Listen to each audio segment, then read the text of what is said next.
Hey guys, तो कैसे हैं आप लोग। तो चलिए शुरू करते हैं। अगेंस्ट द स्काई सुप्रीम के पिछले एपिसोड में हमने देखा था तानियो ने इजुंदा लेवल के पिल का सही आंसर दे दिया था। फिर हमें तासु को दिखाया जाता है जिसके हार्ट में पेन होने लगा था। और अब आगे एपिसोड की स्टार्टिंग में हम देखते हैं तासु तानियो और रोक्सू को एक साथ देखकर सैड हो रही होती है। तभी उसकी बहन उसके पास आकर कहती, सिस्टर क्या तुम ठीक हो। तासु बोलता रही है कि मैं ठीक हूँ। फिर अपने मन में सोच रही है ऐसा क्यों लग रहा है जैसा कोई अपना मुझसे दूर जा रहा है। फिर हम लेडी एल्डर को देखते हैं जो तानियो और रोक्सी के बीच में डिस्टर्बेंस पैदा करती है। वहां पे वो रोक्सी को चिल्ला कर कहती है, क्या कर रहे हो, यहाँ आ जाओ। रोक्सी डर जाती है और फिर वहां से वापस लेडी एल्डर के पास चले जाते हैं। यहाँ हम देखते हैं लेडी एल्डर रोक्सी को डांट रही है और कहती है, इतने सारे लोगों के सामने तुम किसी आदमी को हग कर रही हो, तुम एक लड़की हो, तुम्हें अपने ऊपर कंट्रोल रखना होगा। यहाँ पे ये लेडी एल्डर बिना मतलब के रोक्सी को डांट रही है और रोक्सी ये सब सुनकर सैड हो जाती है। तो फिर चीफ टैंग लेडी एल्डर से कहती है, तुम रोक्सी को ऐसा क्यों डांट रही हो, ये कोई बच्ची नहीं है, जमाना बदल गया है, तुम्हें भी अपनी सोच बदल लेनी चाहिए। ये सुनकर लेडी एल्डर को और भी गुस्सा आ जाता है पर उसे ये कंट्रोल करती हैं और मन में कहती हैं, ये सब औरत मुझको सबके सामने बोल रही हैं, ये सब ट्रेजर के लालच में इस क्लैन से जुड़ी हुई हैं, अगर इसका बैकग्राउंड स्ट्रांग नहीं होता तो मैं इसका भी सबक सिखा देती है। फिर हमें पैट्रिक रुआन को दिखाया जाता है जो अनाउंसमेंट कर रहे होते हैं। वो कहते हैं सारे सेक्ट्स में से 15 डिसेपल्स को इन्वाइट कर रहे हैं। यहाँ पे इस बार 4 मार्शल आर्ट कंपटीशन का लास्ट राउंड होगा जो फिर से एक एल्केमिस्ट्री राउंड होने वाला है। यहाँ पे इस राउंड में पिल को रिफाइन करना होगा। यहाँ पे सभी डिसेपल्स पैट्रिक रुआन की बात को सुनकर कंपटीशन में पार्टिसिपेट करने के लिए चले जाते हैं। यहाँ पे पैट्रिक रुआन सबको रूल समझाने लगते हैं कि यहाँ पर पिल अच्छी तरह रिफाइन करने पर 10+ पॉइंट्स अवार्ड में दिए जाएंगे। यहाँ पर भी पिछले राउंड की तरह ये जुंदा लेवल की पिल्स हैं जिसको रिफाइन करने पर बहुत ही ज्यादा पॉइंट्स दिए जाएंगे। अगर कोई डिसेपल रिफाइनिंग प्रोसेस में गलती करता है तो उसके 100 पॉइंट्स माइनस कर दिए जाएंगे। यहाँ पर आपको पिल बनाने में जो भी एलेक्सायर की जरूरत होगी उसे इटर्नल इमोर्टल सेक्ट्स प्रोवाइड करेगा। यहाँ पर जो भी एलेक्सायर यूज होगा एज यूनिट हमारे सेक्ट से खरीदना होगा। तानियो फिर कहता है, पैट्रिक रुआन अगर ऐसी बात है कि हमें आपसे एलेक्सायर खरीद के पिल बनाना होगा तो फिर जो पिल हम बनाएंगे तो उसे भी हम खुद ही रख सकते हैं। तो पैट्रिक रुआन कहता है, हाँ अगर तुम लोग चाहो तो अपने बनाए गए पिल को अपने पास ही रखते हो। तो अब आप लोग सारे रूल समझ गए होंगे। अब आप लोगों को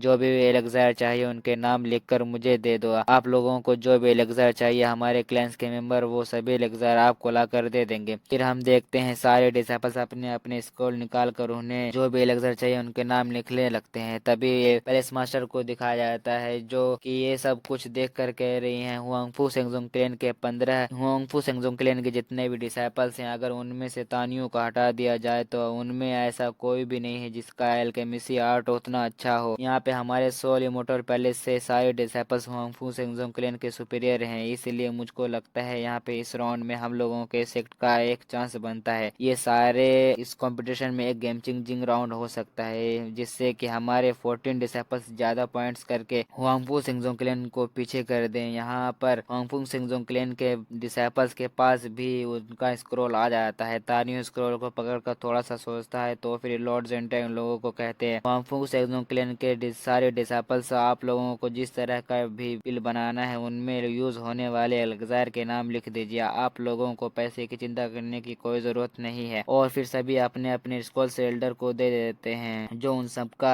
स्क्रॉल लेकर एलेक्सायर लेने के लिए चले जाते हैं। और फिर नेक्स्ट सीन में हम देखते हैं उन लोगों को सभी एलेक्सायर एल्डर ला करके दे देते हैं। फिर पैट्रिक रुआन कह रहा है, मैं हमारे सेक्ट का medium grade space time Holi formation chamber खोल दूंगा। उस चैम्बर में आप लोगों का अगला राउंड परफॉर्म करना होगा। उस चैम्बर आप सब 2 साल और 7 महीने इन स्टैंड गुजार सकते हैं जो कि मुझको लगता है आप ये पिल बनाने के लिए एक एनफ टाइम होगा। यहाँ पर जितने भी डिसाइपल्स ने इस कंपटीशन में हिस्सा लिया है उन डिसाइपल को आपस में बात करने की इजाजत नहीं दी जाती है। अगर कोई डिसाइपल इन रूल्स के खिलाफ जाएगा तो उसी वक्त कंपटीशन से बाहर निकाल दिया जाएगा। फिर उसके बाद पैट्रिक रुआन अपना एक फॉर्मेशन एक्टिवेट करते हैं। वहाँ पर सभी डिसाइपल बैठ जाते हैं। तभी तानियो लॉर्ड जेंटाई से कहता है, मास्टर मेरे पास पिल रिफाइन करने के लिए कोई भी फर्नेस नहीं है, क्या आप मुझे एक फर्नेस प्रोवाइड। तो लॉर्ड जेंटाई कहता है, तानियो फिलहाल तो मेरे पास भी कोई फर्नेस नहीं है पर शायद मिस्किन इसमें तुम्हारी कोई हेल्प कर सकती है। फिर मिस्किन सामने आती है और कहती है, तानियो मैं समझ सकती हूँ तुमने हमारे एल्केमिसी डिपार्टमेंट में उतनी प्रैक्टिस नहीं की है पर इन सब के बावजूद भी तुम्हारा परफॉर्मेंस बहुत ही ज्यादा अच्छा रहा है, इसलिए मैं अभी के लिए मैं तुम्हें अपना फर्नेस दे रही हूँ। ये फर्नेस एक एडवांस लेवल का फर्नेस है जो कि पिल रिफाइन करने में तुम्हारी हेल्प करेगा। पर इस बात का तुम्हें ध्यान रखना होगा, इस फर्नेस का टेम्परेचर कभी कभी बहुत ही ज्यादा बढ़ जाता है, तुम्हें को कंट्रोल करना होगा नहीं तो ये फर्नेस ब्लास्ट हो जाएगा। फिर तानियो कहता कहता है ठीक है मास्टर, मैं समझ गया, मैं आपकी बातों को याद रखूंगा। तभी हमें डैनियल को दिखाया जाता है जो कहता है ब्रदर तानियो, क्या आपको मेरी कोई हेल्प चाहिए? तब तानियो कहता है ब्रदर डैनियल आपका बहुत शुक्रिया, पर मुझे पिल रिफाइन करना है। फिर पैट्रिक रोयान का पिटिशन स्टार्ट करने का अनाउंसमेंट कर देते हैं। फिर सभी डिसाइपल जल्दी जल्दी पिल रिफाइन करने लगते हैं। तानियो भी पिल रिफाइन करने लग, पर तानियो पिल रिफाइन में जो फ्लेम यूज कर रहा है उसे देखकर सभी लोग शॉक्ड हो गए हैं। मिस किन कह रही है तानियो ये किस तरह का फ्लेम यूज कर रहा है, मैं तो इसका